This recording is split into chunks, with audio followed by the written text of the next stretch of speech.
ప్రేమ.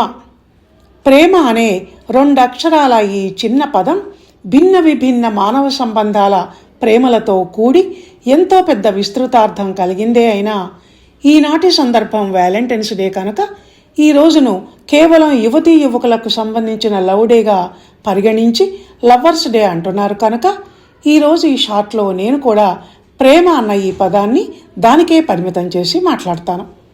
పూర్వం ఎప్పుడో రోమ్ దేశంలో వ్యాలంటైన్ అనే ఓ యువకుడు యువతకు ప్రేమ గురించి చెప్తూ ప్రేమ వివాహాలను ప్రోత్సహిస్తూ ఉండేవాడట. ఆ మాటలకు ఆకర్షితురాలై రోమ్ చక్రవర్తి కూతురు అతని మీద అభిమానాన్ని పెంచుకోవటం మొదలుపెట్టింది. అది చూసి సహించలేక ఆ రాజు ఆ వ్యాలంటైన్ అనే వాడిని పిలిపించి చంపించాడట. ఆ తర్వాత 2 దశాబ్దాలకు రాజ్యానికి వచ్చిన పోప్ అనే చక్రవర్తి వ్యాలంటైన్ను చంపించిన ఈ ఫిబ్రవరి 14ను లవర్స్ డేగా ప్రకటించాడు. ఇది ఈ వ్యాలంటైన్స్ డే వెనుక ఉన్న విషాద గాథ. ఇది రోమ్కు సంబంధించిన కథ అయినా ప్రపంచంలోని యువత అంతా ఈ వ్యాలంటైన్స్ డేను జరుపుకోవటం మొదలుపెట్టారు.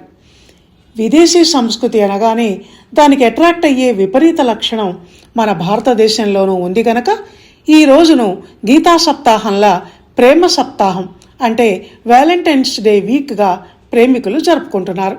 ఒకరోజు ప్రపోజ్ డే, ఒకరోజు కిస్ డే, మరో రోజు హగ్ డే అంటూ బహిరంగంగా ముద్దులు కౌగిలింతలు ఇచ్చిపుచ్చుకుంటూ ప్రేమను వీధిన పడేసి రెచ్చిపోతూ విచ్చలవిడితనంతో సెలబ్రేషన్లు చేసుకుంటున్నారు. అయితే ఈ స్త్రీ పురుష ప్రేమ కథలు మన దేశానికి కొత్తేమీ కాదు. దేవదాసు, పార్వతి, సలీం, అనార్కలి, లైలా మజ్ను వంటి గొప్ప ప్రేమ కథలు, అమర ప్రేమికుల కథలు మనకు ఉన్నాయి. ప్రేమను సబ్జెక్టుగా పెట్టి గొప్ప కళాఖండాల లాంటి సినిమాలు తీసిన సంస్కృతి మనకు ఉంది. అయితే మన దగ్గర ప్రేమ అంటే అర్థం వేరు.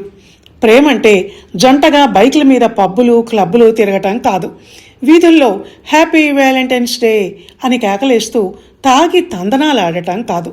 మనకు ప్రేమ అంటే అది హృదయ సంబంధి, 2 మనసుల కలయిక, 2 జీవితాల కలయికగా పరిణమించే ఓ పవిత్ర బంధం. 7 రోజుల ఉత్సవం కాదు, 7 అడుగుల నడకతో ఏర్పడే 7 జన్మల అనుబంధం. ప్రేమంటే మనకది నిశ్శబ్దంగా కంటి చూపులతో హావభావాలతో వ్యక్తపరిచే అందమైన మనసు అంతర్గత భావన. అయినా యువత అంటేనే జోష్ కనుక వాళ్ళ ఎంజాయ్మెంట్ని చూసి ఆనందిస్తూ వాళ్లకు హ్యాపీ వ్యాలంటైన్స్ డే చెప్దాం. ధన్యవాదాలు.